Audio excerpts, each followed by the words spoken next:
बोलो लक्ष्मी नारायण भगवान की जय। कार्तिक मास शुक्ल पक्ष की देव प्रबोधनी एकादशी व्रत कथा हम श्रवण करेंगे, जो सब प्रकार के पाप और कष्ट को दूर करने वाली, अनंत पुण्य प्रदान करने वाली है। भगवान लक्ष्मी और नारायण का ध्यान करते हुए कथा को श्रवण करें। ओम शांताकारं भुजगशयनं पद्मनाभं सुरेशं विश्वाधारं गगनसदृशं मेघवर्णं शुभांगं लक्ष्मीकान्तं कमलनयनं योगविद्यानगम्यं वन्दे विष्णुं भवभयहरं सर्वलोकैकनाथं। या श्री स्वयं सुकृतिनां भवनेषु लक्ष्मी पापात्मनां कृतधियां हृदयेषु बुद्धि श्रद्धा सदां कुलजनां प्रभवसलज्जातां त्वां नतास्मि परिपालय देवी विश्वम्। ब्रह्मा जी बोले, हे मुनि सत्तम पापों को दूर करने वाली, पुण्यों को बढ़ाने वाली, बुद्धिमानों को मोक्ष देने वाली प्रबोधनी एकादशी का महात्म्य सुनो। हे विपेंद्र, भागीरथी गंगा पृथ्वी पर तभी तक गरजती हैं जब तक पापों को नाश करने वाली कार्तिक में प्रबोधनी एकादशी नहीं आती। तीर्थ समुद्र सरोवर तभी तक गरजते हैं जब तक कार्तिक की प्रबोधनी एकादशी नहीं आती। हजार अश्वमेघ और सौरा सूर्य का फल मनुष्य को प्रबोधनी के उपवास से मिलता है। हे नारद जी बोले, एक बार भोजन से, नक्त भोजन से और उपवास से क्या पुण्य होता है, सो मुझसे कहिए। ब्रह्मा जी बोले, एक बार भोजन से एक जन्म का पाप, सायंकाल भोजन करने से 2 जन्म के पापों और उपवास से 7 जन्म के पापों का नाश होता है। हे पुत्र, जो वस्तु त्रिलोकी में कठिनता से मिलती है, जो मिल नहीं सकती और जो दिखाई नहीं देती, ऐसी वस्तु को प्रबोधनी देती है। सुमेरु और मंदराचल पर्वत के समान पापों को भी यह एकादशी भस्म कर देती है। हजारों पूर्व जन्मों के किए हुए दुष्कर्मों को जागरण करने से रूई के ढेर की तरह प्रबोधनी जला देती है। जो स्वभाव से विधि पूर्वक प्रबोधनी का उपवास करता है, उसको जैसा फल कहा है वैसा ही प्राप्त होता है। व्रत को बिगाड़ने वाला, नास्तिक, वेद निंदक, परस्त्रीगामी, मूर्ख, उपकार को न मानने वाला, धोखा देने वाला, इन मनुष्यों के शरीर में धर्म नहीं रहता। जो ब्राह्मण सुहागिन अथवा विधवा ब्राह्मणी की विषय करता है, वह वंश सहित नष्ट हो जाता है। जो अधम ब्राह्मण पर स्त्री गमन करता है, उसके संतान नहीं होती। जो गुरु और ब्राह्मणों को अहंकार दिखलाता है, उसका पुण्य शीघ्र ही नष्ट हो जाता है और धन संतान नहीं होती। जो नीच मनुष्य साधुओं का अपमान करके प्रसन्न होते हैं और जो अपमान करने वालों को नहीं रोकते, वह अपने कुल का नाश देखते हैं। सठ, चुगलखोर और भ्रष्टाचारी, इनकी दान और हनन करने से भी गति नहीं होती। इसलिए जिससे संसार में निंदा हो, ऐसा कोई बुरा काम नहीं करना चाहिए। अच्छे कर्म करने चाहिए जिससे धर्म नष्ट ना हो। कोई अपने मन में ये सोचते हैं कि हम प्रबोधनी का व्रत करेंगे तो ऐसा करने वाले से ही उनके 100 जन्म के पाप नष्ट हो जाते हैं। जो कोई प्रबोधनी की रात्रि को जागरण करता है, वह बीते हुए वर्तमान और भविष्य के 10,000 कुल को विष्णु लोक में पहुंचा देता है। उसके पितृगण पूर्व जन्म के कर्मों से प्राप्त हुए नगर के दुखों से छूटकर विष्णु लोक में प्रसन्न और सुशोभित होकर निवास करते हैं। सब तीर्थों में स्नान करने और गौ, सुवर्ण, पृथ्वी का दान करने से फल नहीं मिलता, जो एकादशी के जागरण से मिलता है। जैसे मनुष्यों की मृत्यु निश्चय है, वैसे ही धन का नाश भी निश्चय है। यह समझकर हे मुनिश्रेष्ठ, एकादशी का उपवास करना चाहिए।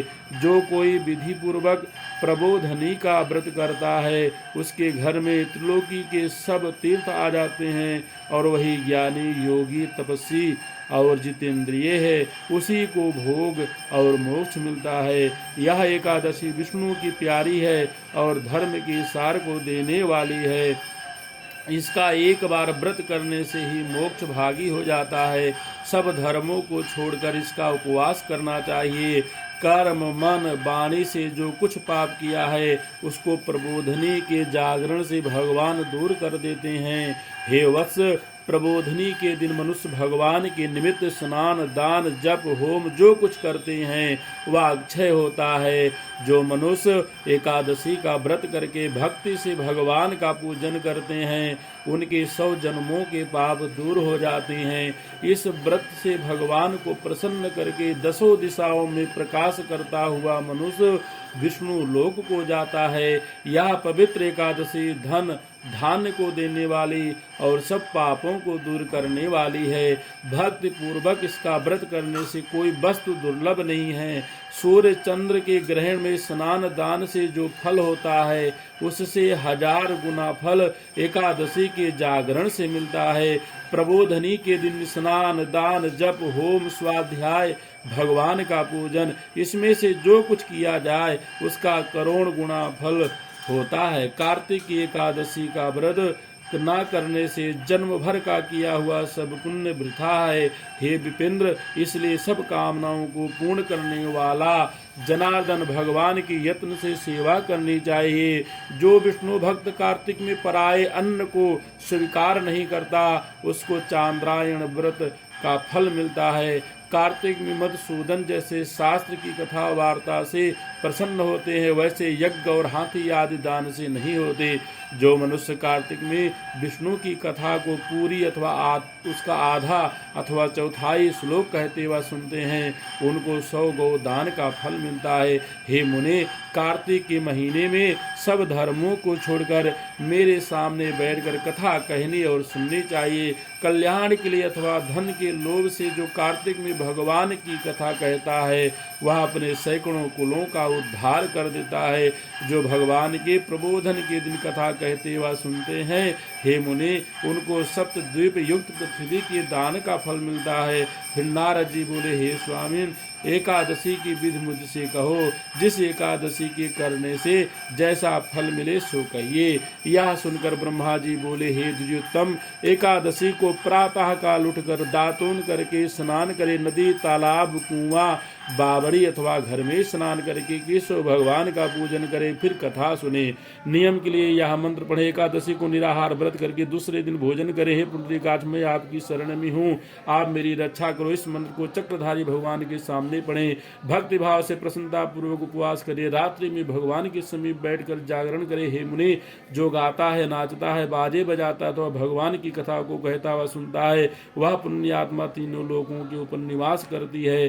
कार्तिक में प्रबोधनी के दिन बहुत से फूल फल कपूर अगर कुमकुम से भगवान का पूजन करना चाहिए। एकादशी के दिन लोभ न करना चाहिए, निर्लोभ होकर के दान करना चाहिए, इससे असंख्य पुण्य होता है।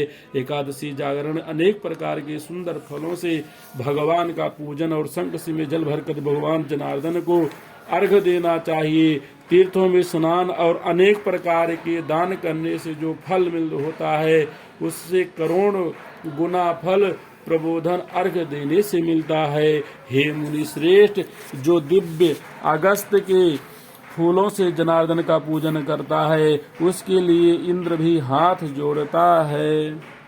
हे विपेंद्र, तपस्या से प्रसन्न होकर भगवान वह फल नहीं देते जैसा अगस्त के फलों के श्रृंगार करने से 100 फल देते हैं। हे कलिवर्धन, जो कार्तिक में भक्ति पूर्वक भगवान की बेलपत्र से पूजा करते हैं उनकी मुक्ति हो जाती है। हे वत्स, कार्तिक में जो तुलसी के पत्ते और फूल से जनार्दन की पूजा करते हैं उनके 10,000 वर्ष के पाप भस्म हो जाते हैं। तुलसी का दर्शन, स्पर्श, ध्यान, कीर्तन, नमस्कार, स्तुति करने से, पौधा लगाने से, सींचने और नित्य पूजन करने से तुलसी शुभ फल देती है। जो नित्य प्रति तुलसी की 9 प्रकार की भक्ति करते हैं वह करोड़ों युगों तक वैकुंठ में निवास करते हैं। हे मुनि, लगाई तुलसी की जब तक जड़ें फैलती हैं उतने ही हजारों युगों तक उनका पुण्य फैलता है। जो कदम्ब के फूलों से जनार्दन की पूजा करते हैं वह चक्रधारी भगवान की कृपा से यमलोक में नहीं जाते। कार्तिक में गुलाब के फूलों से जो परम भक्त से भगवान का पूजन करता है वह मुक्ति का भागी होता है। बकुल और अशोक के फूलों से जो भगवान की पूजा करते हैं उनको जब तक सूर्य चंद्रमा है तब तक शोक नहीं होगा। जो सफेद या लाल कनेर के फूलों से जगन्नाथ की पूजा करते हैं उनसे चारों युगों में केशव भगवान प्रसन्न रहते हैं। जो बड़भागी मनुष्य केशव के ऊपर आम का बौर चढ़ाते हैं उनको करोड़ गौदान का फल मिलता है। जो दूब के अंकुर से भगवान का पूजन करते हैं उनको पूजा का 100 गुना फल प्राप्त होता है। हे नारद, जो छोकरे पत्तों से सुखदायी भगवान का पूजन करते हैं वह भयंकर यमलोक के मार्ग को सरलता से पार कर जाते हैं। जो वर्षा ऋतु में चंपा के फूलों से देवेश भगवान का पूजन करते हैं वह मनुष्य फिर संसार में जन्म नहीं लेते। हे विप्र से, जो मनुष्य जनार्दन भगवान के ऊपर ककड़ी का फूल चढ़ाते हैं उनको एक पल सुवर्ण चढ़ाने का फल मिलता है। जो मनुष्य सुनहरी केतकी का फूल जनार्दन भगवान पर चढ़ाता है गरुड़ध्वज भगवान उनके करोड़ों जन्मों के पापों को भस्म कर देते हैं। जो कुमकुम के समान लाल रंग की सुगंधित सतपत्री का पूजन जगन्नाथ पर चढ़ाता है उसका श्वेत द्वीप में निवास होता है। हे ब्रह्मन, इस प्रकार भक्त मुक्ति को देने वाले केशव भगवान का रात्रि में पूजन करके प्रातः काल उठकर नदी तट पर चला जाए, वहाँ स्नान जप और नित्य कर्म करके घर आकर जाकर विधि पूर्वक केशव भगवान का पूजन करे। व्रत के धारण के लिए बुद्धिमान मनुष्य ब्राह्मण भोजन करावे, भक्त युक्त चित्त से सिर झुकाकर क्षमा मांगे, फिर भोजन वस्त्र से गुरु की पूजा करनी चाहिए और चक्रपाणी भगवान को प्रसन्न करने के लिए दक्षिणा और गौ देनी चाहिए। जो वस्तु छोड़ी है उन नियमों को ब्राह्मणों के सामने छोड़ना चाहिए और दक्षिणा देनी चाहिए। हे राजन, नवद भोजी मनुष्य अच्छे ब्राह्मण को भोजन कराएं, अयाचित नियम में स्वर्ण सहित बैल का दान करे। जिसने मांस भक्षण छोड़ दिया है उसको दक्षिणा सहित गौ देनी चाहिए। आमले से स्नान करने के नियम में दही और शहद देना चाहिए। जो फल छोड़ देते हैं तो फल का दान करना चाहिए। तेल छोड़ा हो तो घी देना चाहिए, घी छोड़ा हो तो दूध देना चाहिए। अन्न के छोड़ने के नियम में चावल देना चाहिए। हे राजन, भूमि पर सोने वाले को गद्दा और चादर समेत सैया देनी चाहिए। पत्तल पर भोजन करने वाले को बर्तन में घी भर कर देना चाहिए। मौन धारण करने वाले को घंटा, तिल और स्वर्ण देना चाहिए और ब्राह्मणी को घी मिला हुआ भोजन करना चाहिए। बाल धारण करने वाले को बट्टा जूता, त्याग करने वाले को एक जोड़ा जूता दान करना चाहिए। मान छोड़ने वाले को बूरा देनी चाहिए। विष्णु के मंदिर में अथवा देवस्थान में नित्य दीपक जोड़ना चाहिए। नियम की समाप्ति में तांबे या स्वर्ण की बैली घी भरकर उसमें लाख बत्ती रखकर विष्णु के भक्त ब्राह्मण को देना चाहिए। एक दिन छोड़कर उपवास करने से 8 कलश वस्त्र और सुवर्ण से शोभित करके देना चाहिए। जो ये सब न बन सके तो ब्राह्मण का वचन ही सब सिद्धियों को देने वाला है। ब्राह्मणों को नमस्कार करके विदा करें, फिर आप भोजन करें।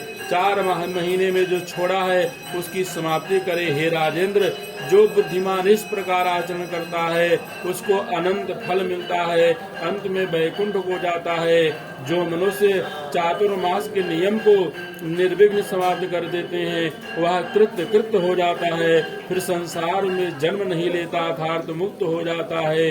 हे महीपाल, ऐसा करने से व्रत पूर्ण हो जाता है। यदि व्रत बिगड़ जाए तो मनुष्य अंधा व कोढ़ी हो जाता है। जो मुझसे पूछा था यह मैंने तुमसे कहा, इससे पढ़ने और सुनने से भी गौदान का फल मिलता है। बोलो लक्ष्मी नारायण भगवान की जय।